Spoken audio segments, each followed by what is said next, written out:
मैं यहाँ आया आपसे कुछ बातें कहने के लिए और कुछ गंभीर बातें कहना चाहता हूँ। हालांकि इस देश में अब परंपरा टूट गई है गंभीर व्याख्यानों की, गंभीर भाषणों की। आजकल इस देश में जिस तरह के भाषण होते हैं, वो भाषण मुझे लगता नहीं कि इस देश को कोई दिशा दे पा रहे। गंभीर बातें होती नहीं है, न समाज में हो रही हैं, न पार्लियामेंट के अंदर हो रही हैं। जिनको देश की दिशा देनी चाहिए वो दिशाहीन हो गए हैं। तो दिशाहीन लोग कभी समाज को दिशा नहीं दे पाते। मेरे जैसे आदमी को इस काम में लगना पड़ा, ये मैं बहुत खुशी से नहीं लगा हूं। देश की परिस्थितियां, देश के हालात, बढ़ते हुए इस देश के ऊपर अंतर्राष्ट्रीय दबाव, बढ़ती हुई गुलामी, टूटता हुआ समाज, शक्तिहीन होता हुआ समाज, बढ़ती हुई गरीबी, बेरोजगारी, ये तमाम बड़े कारण हैं जिन्होंने मेरे जैसे नौजवान को बहुत अंदर से परेशान किया है। और उस परेशानी में ही मैं इस काम में लगा हूं। मेरे सोचने का ढंग थोड़ा फर्क है। किसी भी समस्या के बारे में मैं जब विचार करता हूं तो थोड़ा गहरे जाता हूं उस समस्या में। उसका शायद एक कारण ये भी हो सकता है कि मैं विज्ञान और तकनीकी का विद्यार्थी रहा और आज भी हूं। तो विज्ञान और तकनीकी का विद्यार्थी होने के नाते किसी भी समस्या की समाधान तलाशने के लिए उसके जब तक हिस्टोरिकल एस्पेक्ट को समझ नहीं लेता, तब तक मुझे वो समस्या समझ में नहीं आती। इस देश में वर्तमान में जो परेशानियां हैं, उन परेशानियों को भी मैंने वैसे ही समझने की कोशिश की है। और इस देश की परेशानियों को समझने के लिए पिछले कुछ वर्षों में मैंने लगभग 20,000 से ज्यादा दस्तावेज इकट्ठे किए हैं। ये जो डॉक्यूमेंट्स मैंने इकट्ठे किए हैं, ये इंडिया ऑफिस लाइब्रेरी के डॉक्यूमेंट्स हैं, लंदन के। ब्रिटिश हाउस ऑफ कॉमन्स की लाइब्रेरी के डॉक्यूमेंट्स हैं। दुनिया के तमाम दूसरे देशों की लाइब्रेरीज और आर्काइव से निकाले गए डॉक्यूमेंट्स हैं। कुछ डॉक्यूमेंट हिंदुस्तान की आर्काइव से निकाले हैं मैंने, और उनके आधार पर जो मेरी समझ बनी है वही आपसे शेयर करने आया हूं। वो सही भी हो सकती है, गलत भी हो सकती है, और विनम्रता से यही कह रहा हूं कि अगर आपको कहीं गलत लगे तो आप जरूर मुझे सुधारने की कोशिश करें। ये एक बड़ा अभियान है, देश का काम है जिसमें मैं लगा हुआ हूं, और अगर मुझसे गलती होगी तो सारे देश को उसका नुकसान सहन करना पड़ेगा। तो ये आपकी जिम्मेदारी है कि मेरी गलतियों को सुधारें। देश आजाद हो गया है और आजादी के 50 साल पूरे हो गए। सारे देश में राजनीतिक स्तर पर एक जश्न जैसा माहौल है, हालांकि उसकी आत्मा मरी हुई है। और माहौल इस तरह का है कि हम तो आजाद हो गए हैं, 50 साल पूरे हो गए हैं, ये देश गणतंत्र हो गया है। और हिंदुस्तान की पार्लियामेंट में भी उस दिन 15 अगस्त माने 14 अगस्त की रात 1997 को आपने जो कुछ देखा वो देखा ही होगा। आजादी का एक बड़ा मेला सा मनाया गया। इस देश में आजादी के जश्न मनाने की भी कुछ ऐसी परंपराएं पड़ रही हैं, जैसे उदाहरण के लिए इस देश में आजादी का जश्न मनाने के लिए अमेरिका से एक संगीतज्ञ आ गया था, यानी। तो हिंदुस्तान की आजादी का जश्न मनाने के लिए अमेरिका से संगीतकार बुलाया जाता है, ये मेरे समझ के बाहर की बात है। उस यानी को हिंदुस्तान की आजादी के बारे में क्या समझ है और कितनी समझ है, और साथ ही साथ उस यानी को संगीत की कितनी समझ है जो मेरे देश में चलता है और बजाया जाता है। फिर एक दिन मैंने सुना, अखबारों में पढ़ा कि हिंदुस्तान की आजादी का जश्न मनाने के लिए अमेरिका की एक नाटक कंपनी आई, उसका नाम था पॉल टेलर की कंपनी। तो पॉल टेलर की कंपनी हिंदुस्तान के 10-12 शहरों में नाटक करती थी, और पॉल टेलर जो है उस नाटक के माध्यम से दिखाने की कोशिश करते थे, लेकिन उनको मालूम नहीं था कि झांसी की रानी लक्ष्मीबाई कौन थी और उसने क्या क्या किया था। वो कोशिश करते थे हिंदुस्तान की आजादी का इतिहास बताते, लेकिन उसी दृष्टि से कोशिश करते थे जैसे अमेरिका वाले हिंदुस्तान को देखते हैं, भारत को देखते हैं। और दुर्भाग्य ये है कि हिंदुस्तान की आजादी के जश्न के जितने कार्यक्रम हो रहे हैं वो सब विदेशी कंपनियों द्वारा स्पॉन्सर हो रहे हैं। माने जिन विदेशी कंपनियों के कारण इस देश की आजादी चली गई थी, जिस ईस्ट इंडिया कंपनी और अंग्रेजों के कारण इस देश की आजादी चली गई थी, अभी उन्हीं देशों की कंपनियों को हमारे देश की आजादी से इतना प्यार कैसे हो गया। टेलीविजन पे रात दिन विज्ञापन आप देखिए तो जितने विज्ञापन हिंदुस्तान की आजादी के कार्यक्रम के आते हैं वो सब विदेशी कंपनियों द्वारा प्रायोजित किए हुए होते हैं। तो ये कुछ विद्रूपताएं हैं, ये कुछ विडंबनाएं हैं इस देश की। और इसी विडंबना के बीच में मेरी बात आपसे कहने की कोशिश कर रहा हूं कि ये जो आजादी के 50 साल पूरे हुए हैं, हम कहां आ गए हैं और हुआ क्या है पिछले 50 साल में। पिछले 50 साल में जो कुछ इस देश में हुआ है उसको अगर ठीक से समझना हो मेरे जैसे विद्यार्थी के लिए, तो मैं हिंदुस्तान के पिछले 500 साल को भी समझना चाहता हूं कि पिछले 500 साल इस देश में क्या हुआ है। और पिछले 500 साल इस देश में जो कुछ हुआ है अगर वो समझ में आ जाएगा तो अभी जो कुछ चल रहा है वो भी आपके समझ में आ जाएगा। और मैं मेरी बात यहां से शुरू कर रहा हूं कि इस देश में कोई आजादी आई नहीं है और इस पर ताली बजाने की जरूरत नहीं है। ये मेरे दिल का दर्द है। इस देश में कोई आजादी आई नहीं है।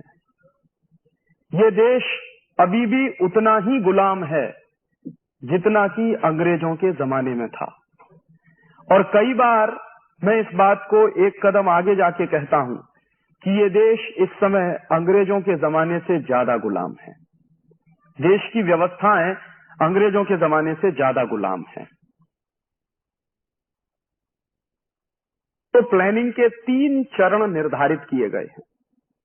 पहला चरण यह है, सबसे पहले हिंदुस्तान की अर्थव्यवस्था को खलास किया जाए। और जो बात चल रही है ब्रिटिश हाउस ऑफ कॉमन्स में, वो बात ये चल रही है कि इंडियन इकोनॉमिक सिस्टम को कॉलेप्स करा दिया जाए।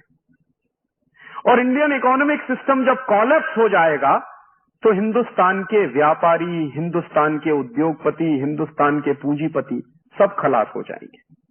और ये व्यापारी, पूंजीपति और उद्योगपति अगर खलास हो जाएंगे हिंदुस्तान में, तो हमारी ईस्ट इंडिया कंपनी का माल हिंदुस्तान के गांव-गांव में बिकने लगेगा। और इस डिबेट को चलाते हुए विल्बरफोर्स कह क्या रहा है, एक मजेदार बात आज आप देख रहे हैं जो चल रहा है उसका कंपैरिजन मैं कर रहा हूं। विल्बरफोर्स कह रहा है कि हमको हिंदुस्तान में फ्री ट्रेड करना है। तो एक एमपी पूछता है उससे, what do you mean by free trade? तो विल्बरफोर्स कह रहा है कि फ्री ट्रेड का माने ब्रिटिश गुड्स का हिंदुस्तान के गांव-गांव में बिकना, ब्रिटिश गुड्स का, ब्रिटेन के माल का हिंदुस्तान के बाजारों में भर जाना, और ब्रिटिश के माल का, ब्रिटेन के माल का हिंदुस्तानी लोगों द्वारा ज्यादा से ज्यादा कंजम्पशन करना, उपभोग करना, ये है फ्री ट्रेड। इसके सेकंड पार्ट में एक बात और कह रहा है विल्बरफोर्स, फ्री ट्रेड की व्याख्या करते हुए सेकंड पार्ट में यह कह रहा है कि ये जो फ्री ट्रेड चलेगा इसमें एक चीज और होनी चाहिए कि हिंदुस्तान में बहुत अच्छा रॉ मटेरियल है जो इंग्लैंड में नहीं है। जैसे कॉटन का रॉ मटेरियल है, स्टील के ओर्स हैं इस देश में, आयरन ओर बहुत अच्छा है, और भी तमाम तरह के रॉ मटेरियल हैं। तो वो कह रहा है कि कुछ इस तरह का फ्री ट्रेड चलना चाहिए कि जिससे हिंदुस्तान का सारा रॉ मटेरियल ब्रिटेन में आना शुरू हो जाए और उस रॉ मटेरियल के लिए हमको एक नया पैसा खर्च नहीं करना पड़े और उस रॉ मटेरियल से हम फिनिश प्रोडक्ट बनाएं और वापस इंडियन मार्केट में ले जाकर बेचें। तो जब ये डिबेट कंक्लूड हो रही है तो उस डिबेट को इंप्लीमेंट करने के लिए पॉलिसीज बनाई जा रही हैं। और वो पॉलिसीज क्या बन रही हैं? पहली पॉलिसी बनी है और ईस्ट इंडिया कंपनी को एक चार्टर इशू किया गया है। ये ईस्ट इंडिया कंपनी जब आई है तो 20-20 साल के चार्टर उसको दिए जाते हैं। पहला चार्टर 1601 में मिला है, फिर दूसरा चार्टर 1621 में मिलता है, फिर इस तरह से 20-20 साल से चार्टर दिए जाते हैं। चार्टर माने अधिकार पत्र। तो इस तरह से 1813 की ये डिबेट जब कंक्लूड हो गई है तो ईस्ट इंडिया कंपनी को एक स्पेशल चार्टर इशू किया गया है हाउस ऑफ कॉमन्स की तरह से, और उस तरफ से, और चार्टर का नाम है चार्टर फॉर फ्री ट्रेड। और मैं जोर दे रहा हूं इस फ्री ट्रेड शब्द पर कि ये जो फ्री ट्रेड शब्द है ये कोई नया नहीं है, ये 250-300 साल पुराना शब्द है। आज जो कुछ आप अखबारों में पढ़ते हैं, सुनते हैं कि इस देश में लिबरलाइजेशन हो रहा है, ग्लोबलाइजेशन हो रहा है, किस लिए हो रहा है? फ्री ट्रेड के लिए हो रहा है। तो ये फ्री ट्रेड तो इस देश में अंग्रेजों ने भी चलाया है। और अंग्रेज इस देश में फ्री ट्रेड क्यों चला रहे हैं? इंडियन इकोनॉमिक सिस्टम को बर्बाद करना है और ब्रिटिश इकोनॉमिक सिस्टम को इस देश में स्थापित करना है, इसके लिए वो फ्री ट्रेड चला रहे हैं। तो उस फ्री ट्रेड में पॉलिसीज क्या बन रही हैं?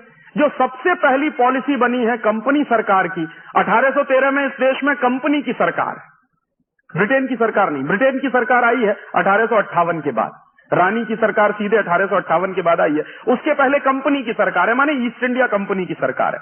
तो ईस्ट इंडिया कंपनी की सरकार जो है वो पॉलिसी क्या बना रही है? फ्री ट्रेड का चार्टर आ गया है और उसके आधार पर जो सबसे पहली पॉलिसी बनाई जा रही है वो पॉलिसी क्या है? ब्रिटिश माल पर हिंदुस्तान में कोई टैक्स नहीं लगेगा और उसके बदले में जो हिंदुस्तानी माल होगा उस पर ज्यादा से ज्यादा टैक्स लगाया जाए। नतीजा क्या निकलेगा? अगर ब्रिटिश माल इस देश में टैक्स फ्री हो जाएगा तो गांव गांव में ब्रिटिश माल सस्ता हो जाएगा और हिंदुस्तानी माल पर लगातार टैक्स बढ़ा दिया जाएगा तो हिंदुस्तानी माल महंगा हो जाएगा।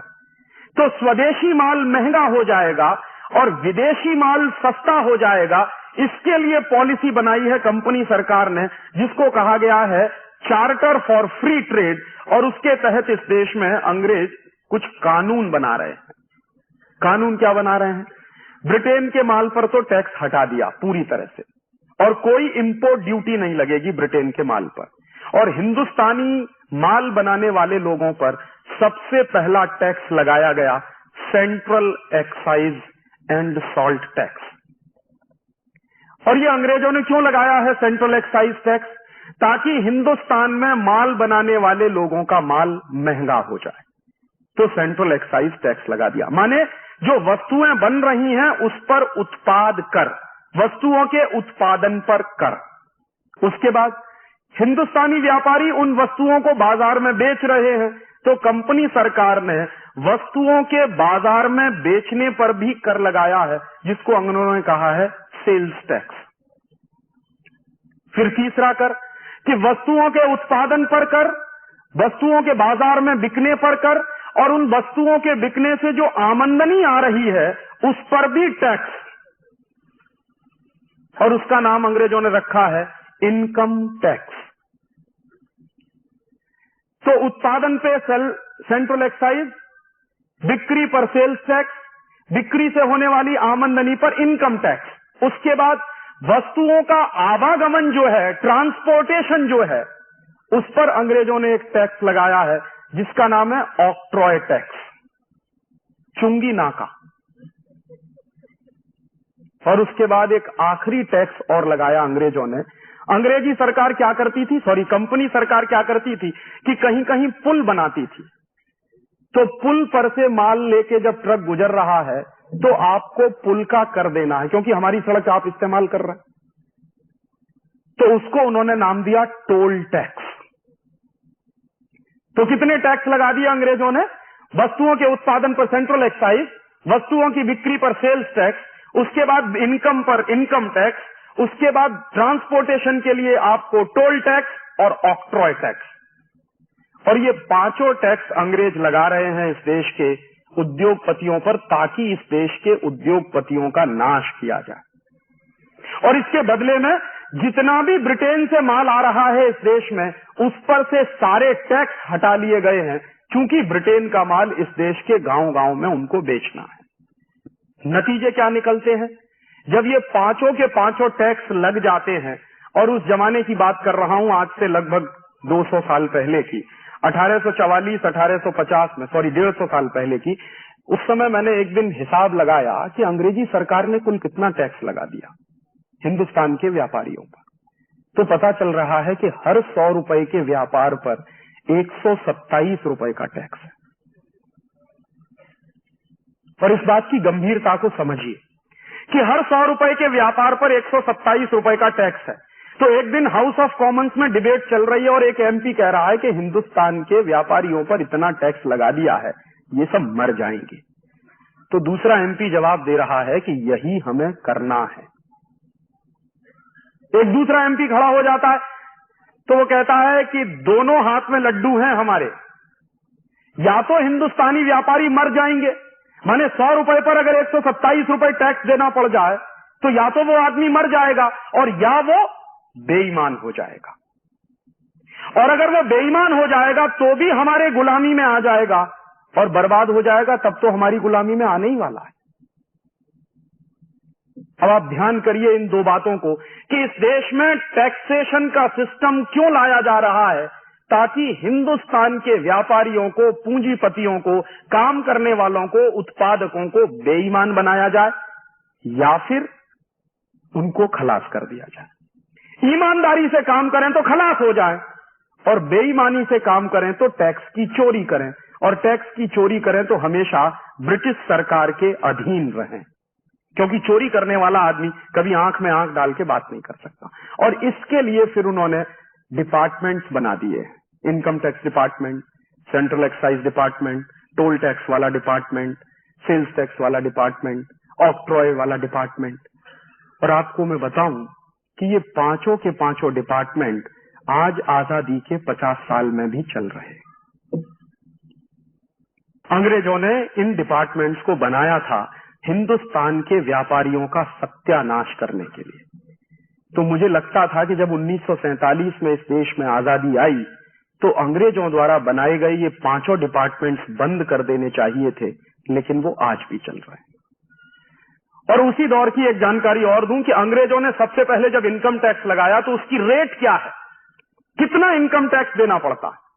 तो अंग्रेजों का जो सबसे पहला इनकम टैक्स का रेट है वो 97% का है।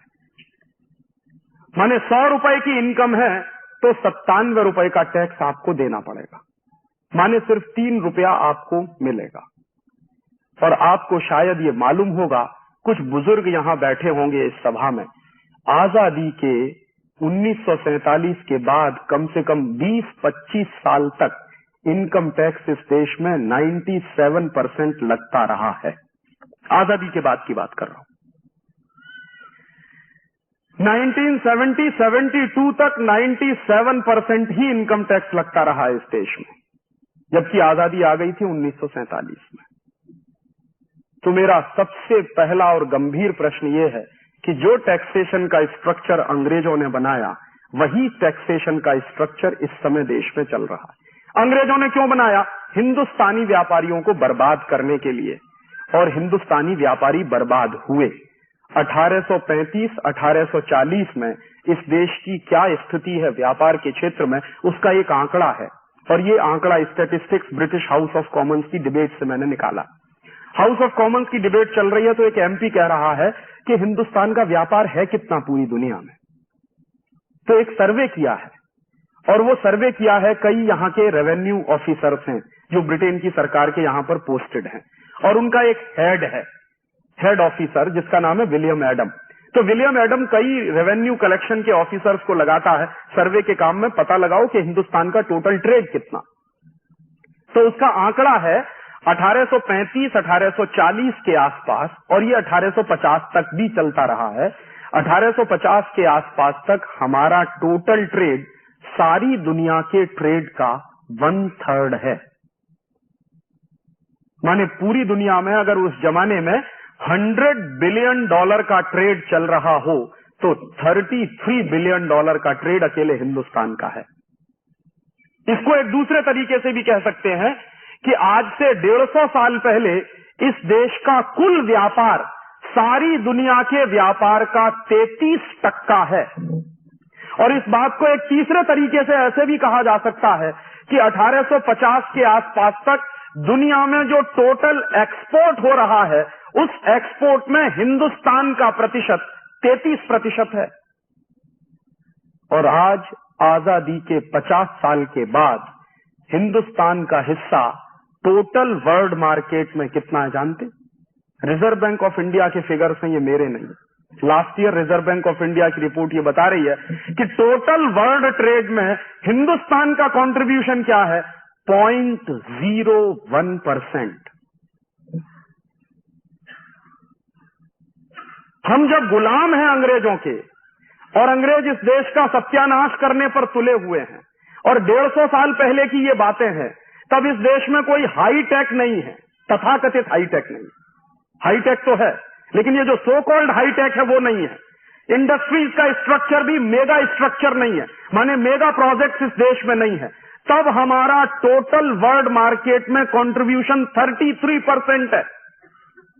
और आज इस देश में लाखों लाख करोड़ रुपए के इन्वेस्टमेंट के बाद, 244 नेशनल पब्लिक सेक्टर के होने के बाद, इतनी विदेशी कंपनियों को बुलाने के बाद, हिंदुस्तान में इतने बड़े बड़े घराने होने के बाद, इतनी हाईटेक लेने के बाद, टोटल वॉल्यूम ऑफ ट्रेड कितना है?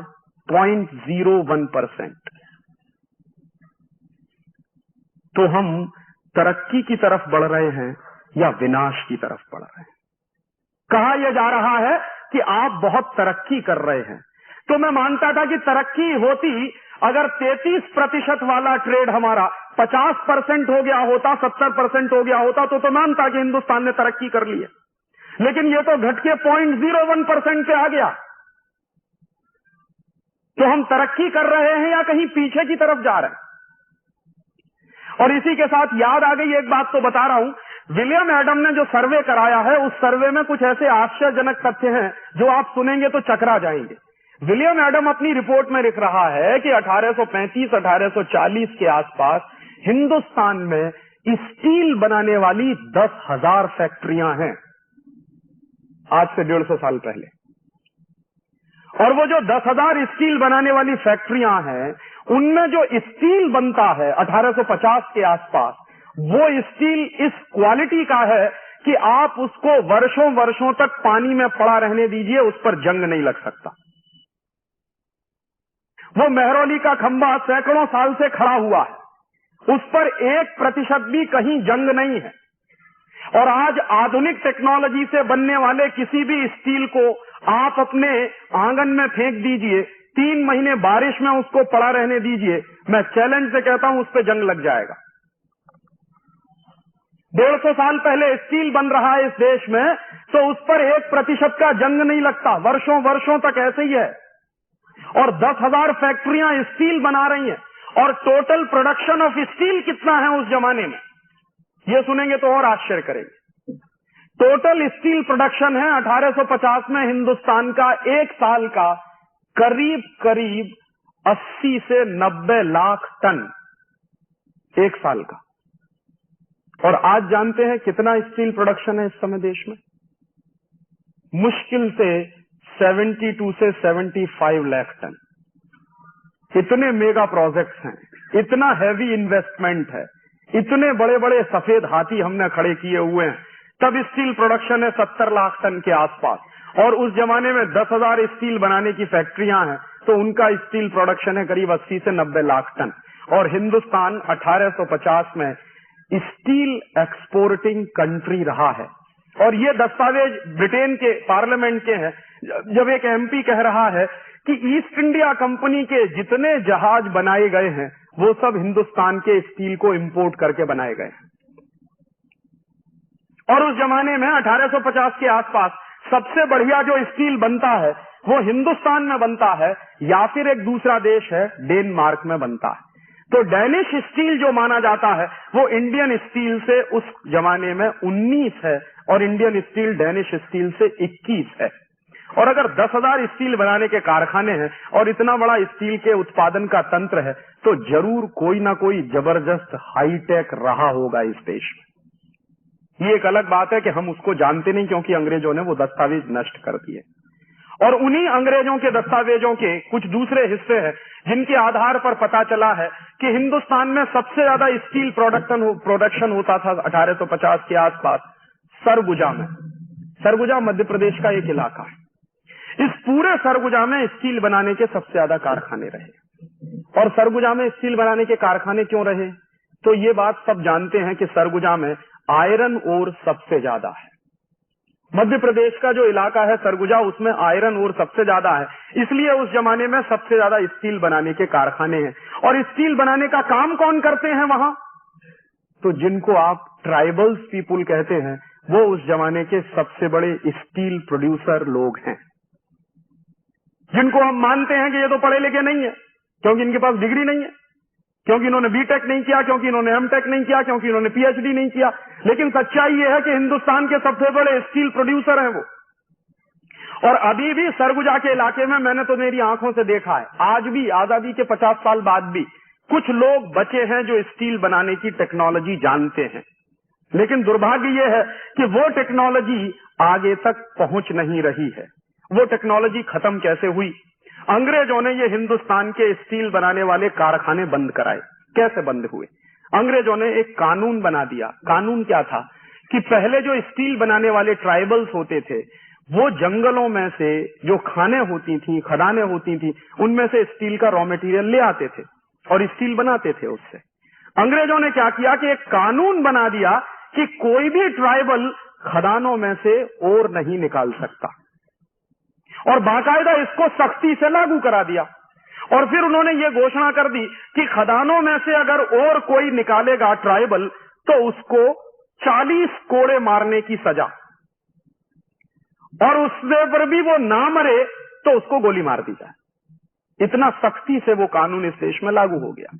तो धीरे धीरे आदिवासियों के स्टील के ओर लेने पर पाबंदी लगा दी गई, और धीरे धीरे वो खत्म होते चले गए, और क्रम के काल में वो करीब करीब समाप्त हो गए हैं। और आपको जानकर ये आश्चर्य होगा कि ये कानून जो अंग्रेजों ने चलाया कि आदिवासी आयरन ओर नहीं ले सकते, वही कानून हिंदुस्तान में आज भी चल रहा है। और आज भी इस देश में जो टेक्नोलॉजी जानते हैं वो लोग आयरन ओर नहीं ले पाते। और उसके दूसरी तरफ क्या चल रहा है कि बड़ी बड़ी विदेशी कंपनियां उन आयरन ओर्स को खोद खोद कर ले जा रही हैं। जापान की एक कंपनी है, उसका नाम है निप्पन डेर्नो, वो इसी धंधे में लगी हुई है। तो जापान की कंपनी को तो हिंदुस्तान की खदानें खोद कर ले जाने की खुली छूट है, लेकिन हिंदुस्तान का कोई आदिवासी उस खदान में से रॉ मटेरियल लाकर स्टील बनाए तो उस पर पाबंदी लगी हुई है, वो रॉ मटेरियल नहीं ले सकता। और मैं मान सकता हूं कि यह कानून अंग्रेजों ने बनाया, अंग्रेजों की सरकार थी, उनके अपने स्वार्थ से उनको यह देश बर्बाद करना था। मैं ये कैसे मान लूं कि आजादी के 50 साल के बाद भी वही कानून चल रहा? आज तो हमारी सरकार है, आज तो हमारे लोग हैं जो पार्लियामेंट में बैठे हैं, अब तो हम मानते हैं कि यह देश अंग्रेजों की गुलामी से आजाद हो गया। तो फिर वही कानून जो अंग्रेजों ने चलाया इस देश को बर्बाद करने के लिए, वो क्यों चल रहा है? और क्यों नहीं कोई राजनीतिक पार्टी इस सवाल पर सोचती कि विदेशी कंपनियां तो रॉ मटेरियल खोद खोद कर ले जा रही हैं। जापान की कंपनी निप्पन डेर्नो जो रॉ मटेरियल ले जाती है वो कौड़ी के दाम में जाता, और उससे स्टील बनाकर वापस इसी देश में लाकर बेचती है, और फिर दूसरी बार भी मुनाफा लेकर जाती है। यह धंधा तो अंग्रेजों के जमाने में चलता था, वो तो आज भी चल रहा। कैसे मैं मानूं कि यह देश आजाद हो गया? और इस तरह से अंग्रेजों ने क्या किया है कि इस देश के तमाम हुनरमंद लोगों को बर्बाद। और आपने एक किस्सा और भी सुना होगा कि ये स्टील बनाने वाले लोगों को ऐसे बर्बाद किया अंग्रेजों ने। एक दूसरा किस्सा सुनाऊं। हिंदुस्तान में बहुत बेशकीमती और बेहतरीन कपड़ा बनाने वाले कारीगर होते थे, और उन कारीगरों के हाथ का बनाया हुआ कपड़ा सारा देश जानता है कि एक छोटे से रिंग में से पूरा थान पार निकलता था। ढाका की मलमल इस देश में बनती थी। ढाका उस जमाने में इसी देश का हिस्सा था। बांग्लादेश तो 72 में बना है, उसके पहले वो थोड़ा पाकिस्तान का हिस्सा था, और 47 के पहले हमारे देश का हिस्सा था। और ये किस्सा मैं आपसे कह रहा हूं 1750 से 1850 के बीच का। इतना बेहतरीन कपड़ा बनाने वाले जो कारीगर होते थे, उनके हाथ का बुना हुआ कपड़ा कोई कल्पना नहीं कर सकता कि मशीन इतना महीन कपड़ा बुन सकती है क्या। जिस टेक्नोलॉजी, जिस हुनर से वो कपड़ा बनाते थे, और सारी दुनिया में वो कपड़ा बिकता था, मशहूर था हिंदुस्तान का कपड़ा। सबसे ज्यादा जो एक्सपोर्ट अर्निंग्स होती थी हमारे देश को, वो दो ही चीजों से होती थी, या तो हमारे मसाले बिकते थे या हमारा कपड़ा बिकता था। तो कपड़ा बनाने वाले जो कारीगर थे, अंग्रेजों को उनसे परेशानी थी। अंग्रेजों को क्या परेशानी थी? लंकाशायर और मानचेस्टर का कपड़ा इस देश में बिक नहीं पाता था, क्योंकि हिंदुस्तानी कपड़ा ही इतने क्वालिटी का बनता था, कोई खरीदता ही नहीं था लंकाशायर और मानचेस्टर के कपड़े को। तो अंग्रेजों ने क्या किया? फ्री ट्रेड के नाम पर हिंदुस्तान का बेहतरीन कपड़ा बनाने वाले कारीगरों के अंगूठे काटे गए, उनके हाथ काटे गए। सूरत के इलाके में दस्तावेज है मेरे पास, 1 लाख से ज्यादा कारीगरों के अंगूठे कटे हैं अंग्रेजों के जमाने। बिहार में एक इलाका है, उसका नाम है मधुबनी। मधुबनी के इलाके में अंग्रेजों ने करीब 2.5 से 3 लाख कारीगरों के हाथ काटे हैं। और अंग्रेजों की ईस्ट इंडिया कंपनी ये काम करते हुए बड़ा गर्व महसूस कर रही है। और जब लंकाशायर और मानचेस्टर का कपड़ा बिकना शुरू हो जाएगा तो हिंदुस्तान की कपड़ा मिलें बंद हो जाएंगी, और ये हिंदुस्तान का कपड़ा उद्योग इस देश का सबसे बड़ा उद्योग है, जो सबसे ज्यादा एक्सपोर्ट अर्निंग देता है। अगर ये कोलैप्स हो जाएगा तो इंडियन इकोनॉमी कोलैप्स हो जाएगी। ये डिबेट है ब्रिटिश पार्लियामेंट की, और उसके बाद उन्होंने ये कर दिया। बाद में क्या हुआ है कि लंकाशायर और मानचेस्टर से आने वाले कपड़े पर टैक्स हटाया गया, और हिंदुस्तान के व्यापारियों के ना सिर्फ अंगूठे और हाथ काटे गए हैं, बल्कि हिंदुस्तान के व्यापारी जो कपड़ा बना रहे हैं उन पर टैक्स भी बढ़ा दिया गया। सूरत की टेक्सटाइल इंडस्ट्री पर 1840 के बाद अंग्रेजों ने 1000% एक्स्ट्रा टैक्स लगाया ताकि ये इंडस्ट्री बंद हो जाए, और मानचेस्टर और लंकाशायर का कपड़ा टैक्स फ्री कर दिया है ताकि इस देश में गांव गांव में गली गली में वही कपड़ा बिकने लगे। बाद में यहां से वो रॉ मटेरियल भी ले जा रहे हैं, और रॉ मटेरियल जो जा रहा है वो कॉटन के रूप में जा रहा है। और अंग्रेजों को रॉ मटेरियल ले जाने के लिए बड़ी प्रॉब्लम आ रही है उस जमाने में, तो उस प्रॉब्लम को सॉल्व करने के लिए अंग्रेजों ने जानते हैं क्या किया?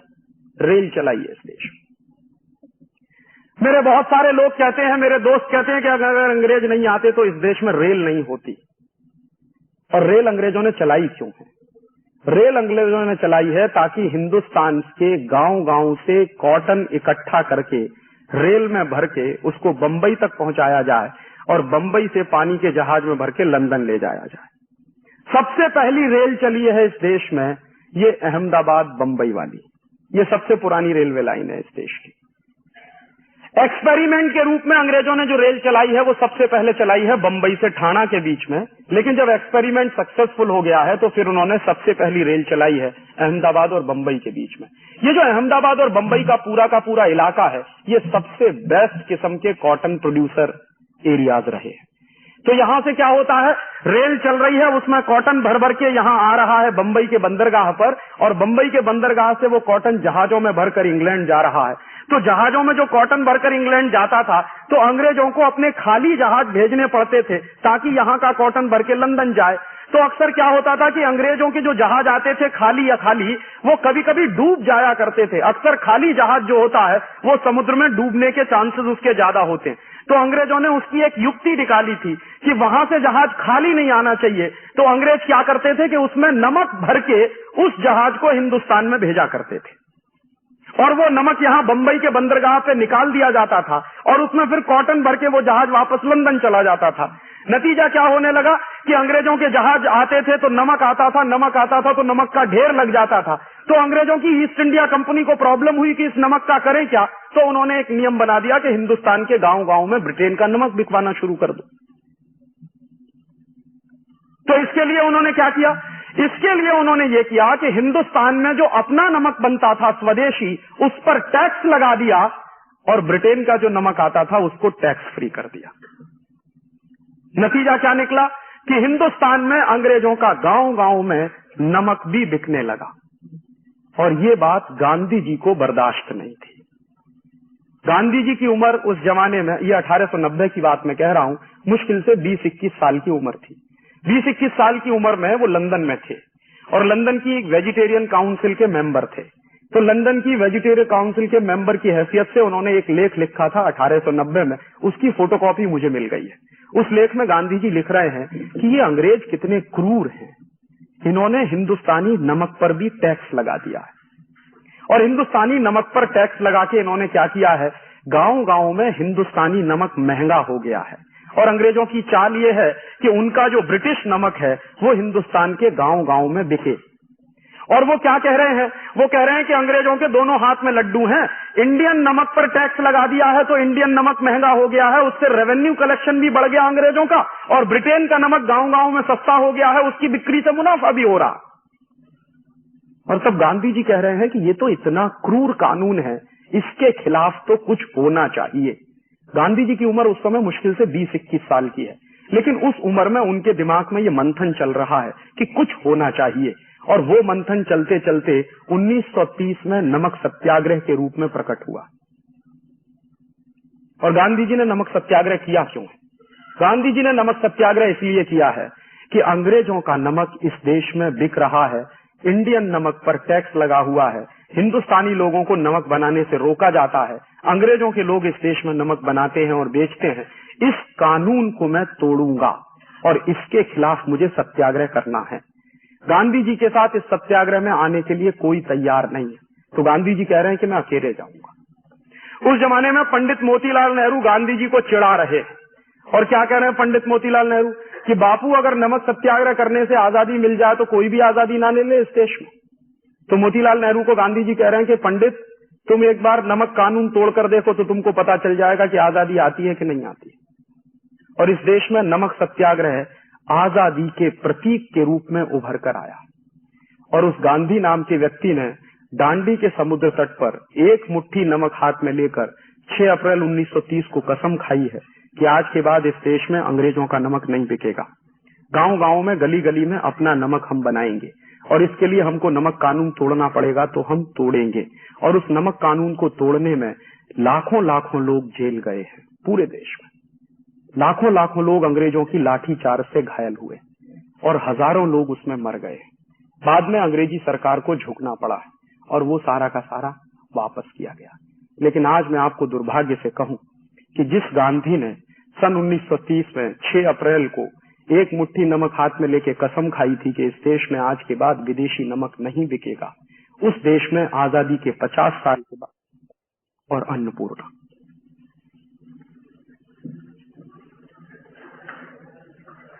और ये ताली बजाने की बात नहीं,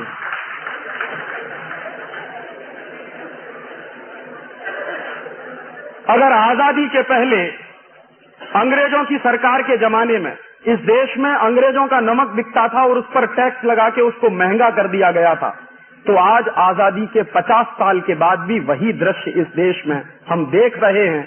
और क्या दृश्य देख रहे हैं कि हिंदुस्तान की सरकारों ने विदेशी कंपनियों को नमक बनाने के लिए खुली छूट दे दी है। इस नमक को बनाने में कौन सी हाई टेक है, आप जरा मुझे बताइए। नमक को बनाने में कौन सी मशीन लगती है, ये मुझे बताइए। सूरज की रोशनी होती है, समुद्र का पानी होता है।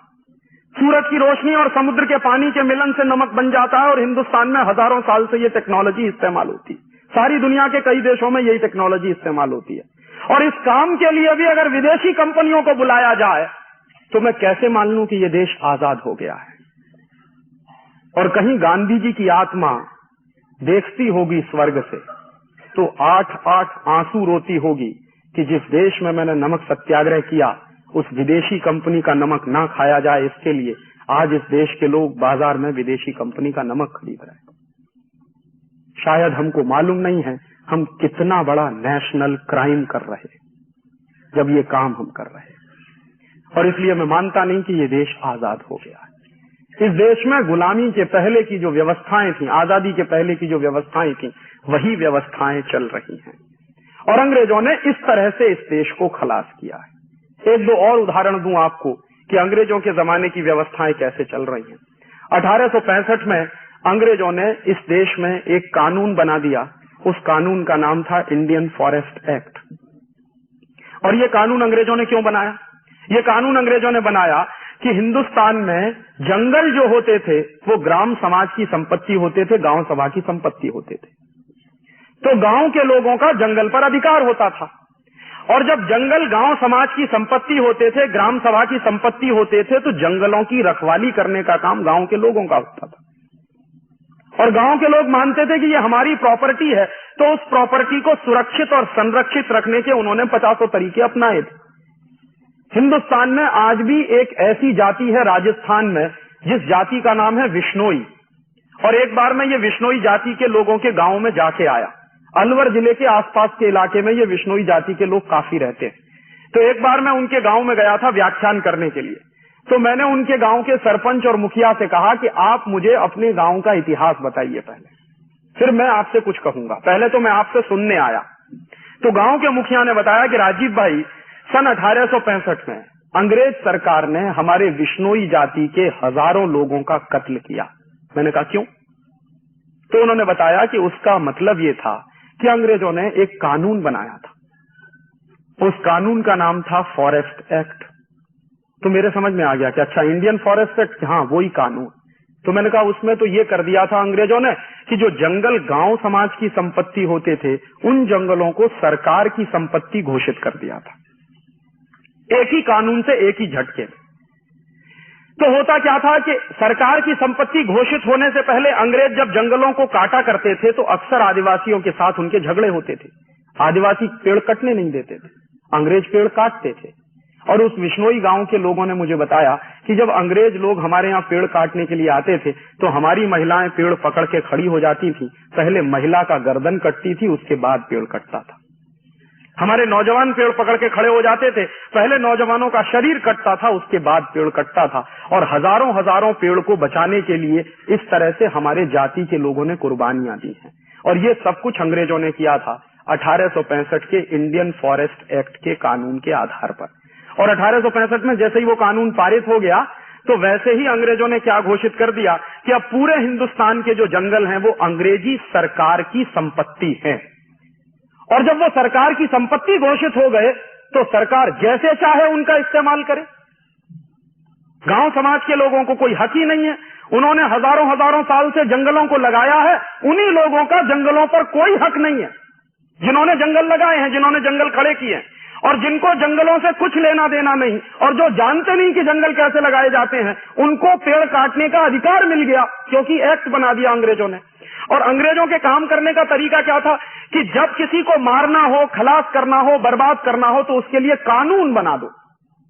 तो वो क्या कहते थे, हम तो कानून का पालन कर रहे हैं, माने आपकी जेब कट रही है, आपकी बर्बादी हो रही है, और अंग्रेजों के लिए वो कानून का पालन हो रहा है।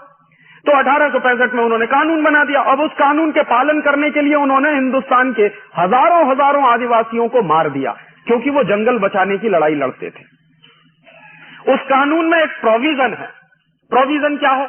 1865 का जो इंडियन फॉरेस्ट एक्ट है वो ये कहता है कि कोई भी आदिवासी या कोई भी हिंदुस्तानी व्यक्ति जंगल के पेड़ नहीं काट सकता और जंगल से लकड़ी भी नहीं ला सकता, भले ही अपने निजी इस्तेमाल के लिए क्यों ना हो। उसके उल्टे तरफ अगर अंग्रेजी सरकार चाहे और अंग्रेजों के ठेकेदार चाहें तो करोड़ों पेड़ कट सकते हैं। तो अंग्रेजी सरकार को और अंग्रेजी ठेकेदारों को तो लाइसेंस मिल गया पेड़ काटने का, लेकिन हिंदुस्तान के लोग जो जंगलों में रहते थे, अगर वो पेड़ काटकर लकड़ी ले आए अपना खाना बनाने के लिए तो उन पर पाबंदी लगा दी उन्होंने कानून से। और अगर कोई भी व्यक्ति जंगल से लकड़ी लाया है खाना बनाने के लिए तो उसको जेल हो जाएगी। और अंग्रेजों ने इसी काम के लिए एक पोस्ट बनाई जिसका नाम था डिस्ट्रिक्ट फॉरेस्ट ऑफिसर, DFO। और ये पोस्ट बनी 1865 में। और इस पोस्ट के आदमी का काम क्या था? यही कि कोई भी हिंदुस्तानी अगर जंगल से लकड़ी काट लाए तो उसको सजा दिलवाना, उसके ऊपर केस बनाना, उसको मारना, उसको पीटना। और दूसरी तरफ अंग्रेजों के ठेकेदार और उनकी कंपनियां पेड़ काटें तो उनको लाइसेंस जारी करना। तो 1865 में ये कानून अंग्रेजों ने बनाया। ठीक है, 1947 में अंग्रेज चले गए, लेकिन कानून अभी भी वही है। और आज भी इस देश में 1865 का वही इंडियन फॉरेस्ट एक्ट चल रहा है जो अंग्रेज बनाकर गए थे। और उसके प्रोविजन क्या है? उसका वो प्रोविजन जिसमें आप पेड़ नहीं काट सकते, लेकिन अंग्रेजी सरकार और अंग्रेजों की कंपनियां पेड़ काट सकती हैं, वो प्रोविजन आज भी वैसे का वैसा ही है। अगर आपकी सोसाइटी में कोई पेड़ लगा हो और वो पेड़ आपकी सोसाइटी की दीवार गिराने वाला हो, आप उस पेड़ को काट नहीं सकते। और अगर आपने वो पेड़ काट दिया तो आपकी शिकायत कर दे कोई आदमी DFO से, तो आपके ऊपर केस चलेगा। ये कानून आज भी है। और दूसरी तरफ कुछ विदेशी कंपनियां हैं इस देश में जो हर साल करोड़ों करोड़ों पेड़ काटती हैं और इस देश का सत्यानाश कर रही हैं, उनको लाइसेंस मिला हुआ है। जैसे एक कंपनी है, उसका नाम है ITC, इंडियन टोबैको कंपनी। नाम से ऐसा लगता है जैसे ये हिंदुस्तानी है, लेकिन मूलतः ये अमेरिका और ब्रिटेन के पैसे से चलने वाली कंपनी। ये कंपनी क्या करती है? सिगरेट बनाती है, और एक साल में इस कंपनी के हिंदुस्तान में 90 अरब सिगरेट बनते हैं। और वो 90 अरब सिगरेट बनाने के लिए इस कंपनी को कागज की जरूरत होती है, क्योंकि सिगरेट की जो तंबाकू होती है वो तो खेतों में पैदा हो जाती है, लेकिन तंबाकू के ऊपर जो कागज लपेटा जाता है वो तो बनाना पड़ता है। और वो कागज लपेटकर जो सिगरेट की स्टिक बन जाती है उसको पैकेट के अंदर बंद करना पड़ता है, तो पैकेट के लिए भी कागज बनाना पड़ता है। फिर उनकी एडवर्टाइजमेंट करनी पड़ती है कंपनी को, तो उसके लिए पोस्टर चाहिए, तो उसका भी कागज बनाना पड़ता है। तो ये company on an average 500 cigarette बनाने के लिए एक पेड़ काटती है, और हर साल ये कंपनी 1400 करोड़ पेड़ काट देती है।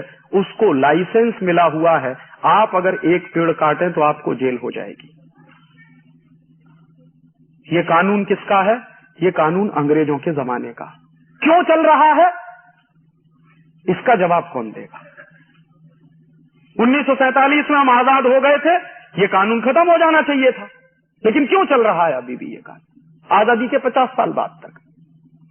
और अंग्रेजों ने जो जंगल गांव समाज की संपत्ति थे वो छीनकर सरकार की संपत्ति घोषित कर दिए। 1947 में जो सरकार आई थी उसको सबसे पहला काम ये करना चाहिए था कि जंगलों को वापस गांव समाज की संपत्ति घोषित करना चाहिए था, लेकिन वो तो नहीं हुआ आज तक। तो कैसे मैं मानूं कि ये देश आजाद हो गया? 1894 में अंग्रेजों ने एक कानून बनाया, उसका नाम था लैंड एक्विजिशन एक्ट। और ये लैंड एक्विजिशन एक्ट क्या था?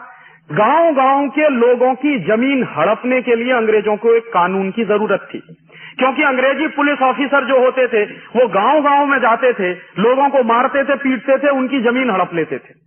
और ना सिर्फ जमीन हड़पते थे बल्कि हिंदुस्तान के बड़े बड़े राज्य भी लोग अंग्रेजों ने हड़प लिए थे। यहाँ के जो कई राजा थे उनकी स्टेट हड़प ली थी अंग्रेजों ने। और ऐसा एक किस्सा तो आप सबको मालूम होगा, झांसी की रानी लक्ष्मीबाई की स्टेट को अंग्रेजों ने हड़प लिया था।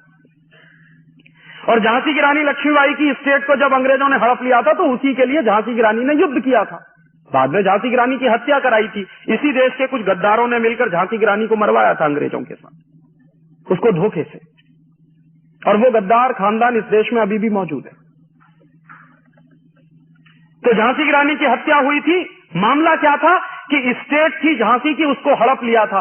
तो अंग्रेजों का एक ऑफिसर था, उसका नाम था डलहौजी। डलहौजी अक्सर ये कहा करता था कि ये हमको हमेशा स्टेट हड़पनी पड़ती है, गांव गांव की संपत्ति हमको हड़पनी पड़ती है, और इसके लिए हमको बड़ी हिंसा करनी पड़ती है, और अंग्रेजों को बड़ी मुश्किल भी सहन करनी पड़ती है। क्यों ना इसको हड़पने का एक कानून बना दिया जाए? तो उन्होंने संपत्ति गांव की हड़पने का कानून बना दिया, जिसका नाम हो गया लैंड एक्विजिशन एक्ट। और वो लैंड एक्विजिशन एक्ट आज से 103 साल पहले अंग्रेजों ने बनाया, ताकि गांव गांव की जमीन को छीना जाए, किसानों की जमीन को छीन लिया जाए, और वो जमीन छीनकर अंग्रेजी सरकार ईस्ट इंडिया कंपनी को बेचे या किसी विदेशी कंपनी को बेचे। ये धंधा करती थी उस जमाने की अंग्रेज सरकार। और आपको मैं बताऊं कि दुर्भाग्य आज हमारा ये है कि वो 103 साल पुराना कानून आज भी इस देश में चल रहा है। बस इतना फर्क हुआ है कि उस जमाने में अंग्रेज सरकार इस देश के गांव की जमीन छीनकर विदेशी कंपनियों को बेचती थी। अब हमारी सरकारें गांव के किसानों की जमीनों को छीनकर विदेशी कंपनियों को बेच रही है। इतना ही फर्क है। पहले जो धंधा अंग्रेज करते थे, अब वही धंधा भारत की सरकारें कर रही हैं, तमाम प्रदेशों की सरकारें कर रही हैं। और ये सरकारें तर्क क्या देती हैं कि देश के प्रगति के लिए, देश के भले के लिए गांव की जमीन छीनकर विदेशी कंपनियों को देना बहुत जरूरी है। और उसी के आधार पर क्या हुआ है, पिछले 5 वर्षों में सन 1991 से लेकर 1996 के बीच में महाराष्ट्र की हजारों हेक्टेयर जमीन विदेशी कंपनियों को बेची गई है। हजारों हेक्टेयर जमीन गांव के लोगों से छीनकर, उनकी पिटाई करके, उनको मारकर, उनको डरा के, उनको धमका के उनकी जमीनें छीनी गई हैं और विदेशी कंपनियों को दी गई हैं। गुजरात में पिछले 5 साल में हजारों हेक्टेयर जमीन किसानों की छीनकर विदेशी कंपनियों को बेची गई है। और हिंदुस्तान का कोई एक प्रदेश ऐसा नहीं है, कर्नाटक में हजारों हेक्टेयर के जंगल कटवाए गए हैं ताकि विदेशी कंपनियों के कारखाने वहां लग सके। कोजेंट्रिक्स की बिजली की जो परियोजना आ रही है कर्नाटक में, वो इसी आधार पर आ रही है कि दक्षिण के वो जो पश्चिम घाट है वहां का, उसके जो बेहतरीन जंगल है उनको कटवाया जाए और विदेशी कंपनी की परियोजना चले वहां पर। ये धंधा तो अंग्रेज सरकार करती थी इस देश में।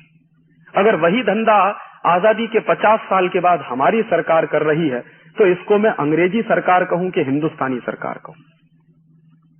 और मैं कैसे मान लूं कि ये देश आजाद है? जिस तरह से अंग्रेज जमीन छीना करते थे गांव-गांव की, वैसे ही जमीन अगर आज छीन रही है और दी जा रही है विदेशी कंपनियों को, तो कैसे माने कि ये देश आजाद हो गया? काम तो वही चल रहे हैं, देश तो वैसे ही चल रहा है, सरकारें तो वैसे ही काम करती हैं जैसे अंग्रेजों के जमाने में करती थी। 1860 में अंग्रेजों ने एक कानून बनाया, उसका नाम था इंडियन पुलिस एक्ट। और ये जो 1860 का इंडियन पुलिस एक्ट बनाया, ये अंग्रेजों ने क्यों बनाया?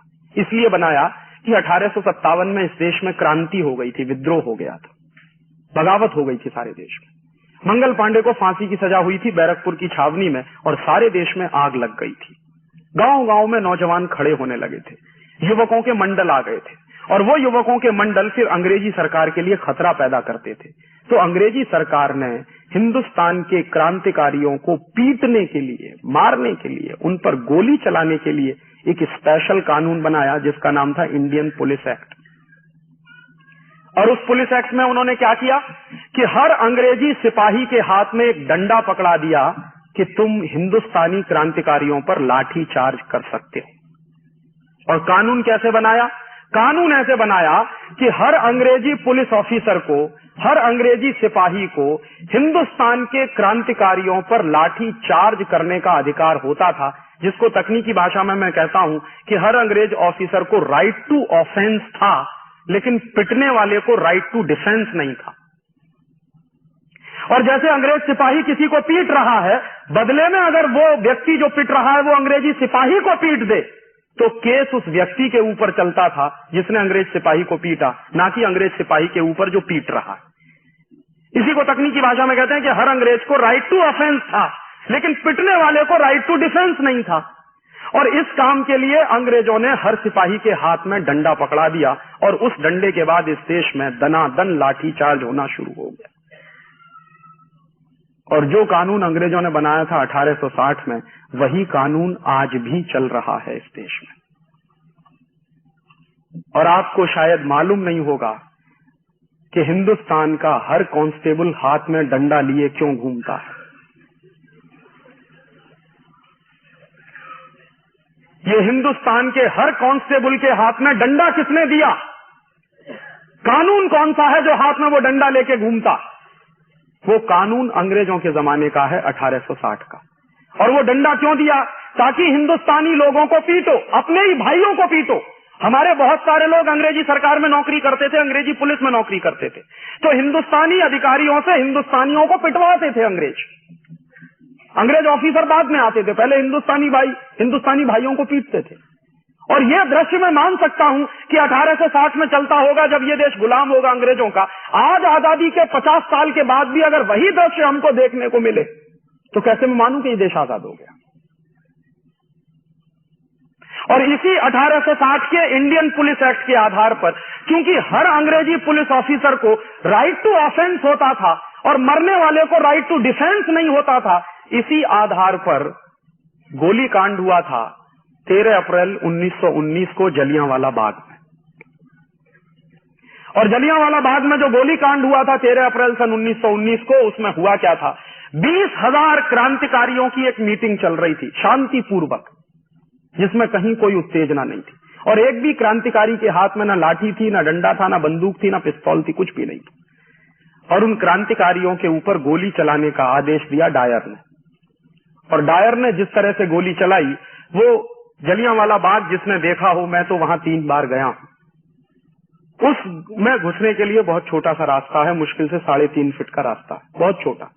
उस रास्ते पर डायर ने तोप ले जाके लगा दी कि कोई भाग ना सके, और चारों तरफ से वो घिरा हुआ है, बड़ी बाउंड्री है उसकी। तो 20,000 लोगों की मीटिंग चल रही थी, डायर अंदर घुसा, फौज उसकी बिखर गई और बिना चेतावनी दिए गोली चला दी। 18 मिनट तक बराबर फायरिंग होती रही और 18 मिनट की फायरिंग में 2,000 लोग मर गए वहीं पर, और 2,000 लोग मर गए। बाद में डायर के ऊपर जब केस चला था तो उसने बयान दिया था कि मेरे पास गोलियां खत्म हो गई थी, अगर होती तो और आधा घंटे चला था। तो जब वो गोलियां चली 2,000 लोग मर गए, और बाकी लोग जो मरे वो भगदड़ से मरे, जो बच गए वो कुएं में कूदे जान बचाने के लिए, और कुएं में कूदे तो वहां मरे। और उन गोलियों से मरने वाले लोगों के जो दृश्य होते थे, इतने भीवत्स तरह से लोगों को मारा है उन्होंने, इतनी नृशंसता से, इतने क्रूर कृत्यों से उन्होंने मारा लोगों को। बाद में डायर के ऊपर जब केस चला तो डायर बाइज्जत बरी हो गया, उसको फांसी की सजा नहीं हुई। क्यों नहीं हुई? क्योंकि जज ने कहा कि 1860 का जो पुलिस एक्ट है वो डायर को गोली चलाने का अधिकार देता है, मरने वाले को राइट टू डिफेंस नहीं देता, इसलिए डायर का कोई कसूर नहीं।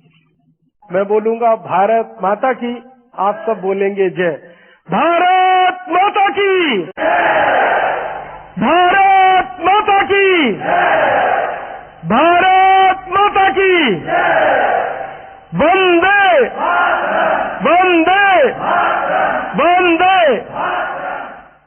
कुछ याद उन्हें